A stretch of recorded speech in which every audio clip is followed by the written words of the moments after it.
Dobar dan, dragi pčelari, evo nas posle 6 meseci. Šta može da se desi jednom pčelaru i u čemu treba da obratite pažnju kada se bavite pčelarstvom? U nastavku videa sad ću vam lepo objasniti. Ali sad želim da pričamo o pčelaru, koliko može da se sačuva, da li treba da se sačuva i u kom obimu on treba da vodi računa i o sebi i o svom zdravlju, pogotovo kada se bavi pčelarstvom i pokušava da uradi to na najbolji način, ali samim tim ne gledajući ni sebe ni svoje zdravlje i može da uđe jedan problem kao što sam došao, eto ja. Želim da napomenem svim pčelarima, znači da obratite pažnju kada radite, ipak mi imamo taj jako nezgodan položaj, pošto sam košnice na postoljima i sad kad mi treba da uhvatimo košnicu, znači mi moramo da se savijemo, dižemo na ruke, kičma nam dolazi u veoma nepovoljan položaj i mi tu najviše nasadamo zbog leđa.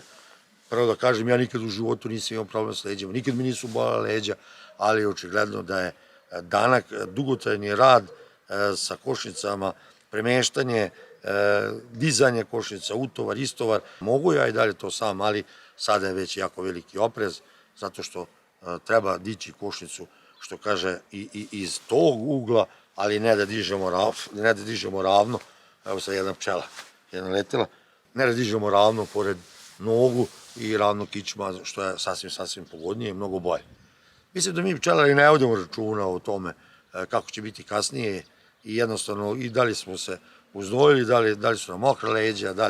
da li je to promaje ili nije, ili dižemo suviše velike terete kao možemo, nije to strašno, ali vremenski polako to počinje da načini i kičmu i ceo organizam i tako da jednostavno kod mene se to desilo to u nezgodno vreme, zadnji dan mora i jednostavno nisam mogu da priđem pčelama. Sam proces oporavka leđa je jako težak i mislim da ni nauka nije došla do kraja što tiče toga i malo je uspela i da prouči tu bolest i malo ima i lekova, nešto Bog zna šta. Išao sam ja i na razne te fizikalne vežbe, išao sam i na magnet, išao sam i na izvlačenje, dekompresiju, znači pršinu i to sam probao, ali ništa to nije pomoglo dok to jednostavno samo po sebi nije završilo neku priču sa nekim vežbama koje sam ja intenzivno radio i to mi je pomoglo najviše. Znači mi pčelari ne vodimo malo računa ni o sebi, radimo znači onako kako mislimo da je najbolje. U suštini tu dva čoveka teško i mogu da rade, uglavnom radi se pojedinačno i svaki pčelar je opterećen što se tiče tih stvari i nošenje meda i skidanje i rotiranje i apsolutno utovar i istovar košnica koja su i pune meda i praznije, ali opet imaju neku težinu koja je jednostavno specifična zbog nošenja. Znači nije problem možda ni uhvatiti nju za ručke ko što ja imam na svim košnicama, to je možda i najlakše, ali opet kad treba da je dignete i da ih opet stavite da li u kombiru, prikulicu, opet dolazimo do tog opterećenja i molio bi ja to sve pčelare da povedu malo računa o tome, da imaju te pojaseve ili da imaju te kaiše, dočuvat će se od bruha. Srećem, ja to nemam, ali imam, eto, ukrštenje 4. i 5. pršne. Sad je to relativno dobro, to da kažemo, vratio sam se u neki 85% do 90% u normalu, ako nešto ne radim, čim se nešto optereti malo više, znači dođem do problema i ja, i tako da u suštini mora da se vodi računa,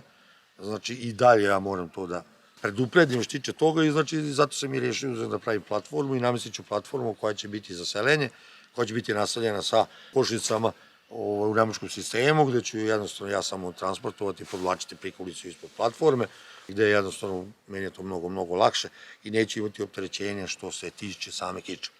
Sama DB košnica jeste teška, ali kad imate i vi 3 LR-a, nastavka isto teško, tako da u suštini povedite računa,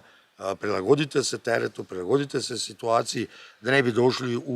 u problem kao što sam eto ja i eto to nek vam bude jedini primer da vi nemate takvih problema, znači što možete da uradite sami, gledajte to bude iz više puta pa manje, da ne morate da sidite ni sebe, niti kičmu, pa da ne bi dolazili u problem taj koji će vam sprečiti da dođete kod pčela, što meni jako krivo što nisam uspeo da dođem kad sam bio najpotrebniji i za rojeve koji su eto morali da kažemo da nestanu sa svoje zemaljske kugle zato što nisam mogao da priđem, nisam ih iznegovao do kraja, nisam im pomagao nikako, ostale su na 2 rama, neki na 3. Žao mi je jako što mi se to desilo, ali to je samo prvo upozorenje da moram da povedem računa i o tome, a preporučujem i vama da i vi, ako ste mlađi, nemojte olako stavljati leđa na opterećenje, sačuvajte ih, ipak će vam trebati to i za kasnije, ali u suštini mi sa našim poslom ne možemo tek tako da odustanemo, sve moći ćemo mi, ne moramo nikog da angažujemo, ali u suštini tako smo i odabrali, ali uz neke korekcije mislim da možemo uraditi neku dobru stvar. Kažem, sad sam ovaj video posvetio baš ovim problemima, niko ne priča o bolestima koja mogu tako da se desi, ali što je najgora stvar, prelazi u hroničnu, mora se čuvati ili se paziti ili se ne baviti pčelarstvom ako vam kičma, da kažemo, to više ne dozvoljava. Eto, toliko u ovom videu, družit ćemo se, znači nastavljamo i dalje snimanje.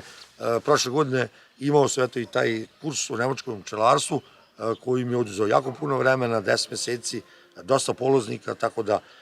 uspeo sam to sve da objedinim, imam jednu e-book knjigu. Eto, toliko u ovom videu, osjeti mi živi, zdravi, pa do sledećeg viđenja, pozdrav!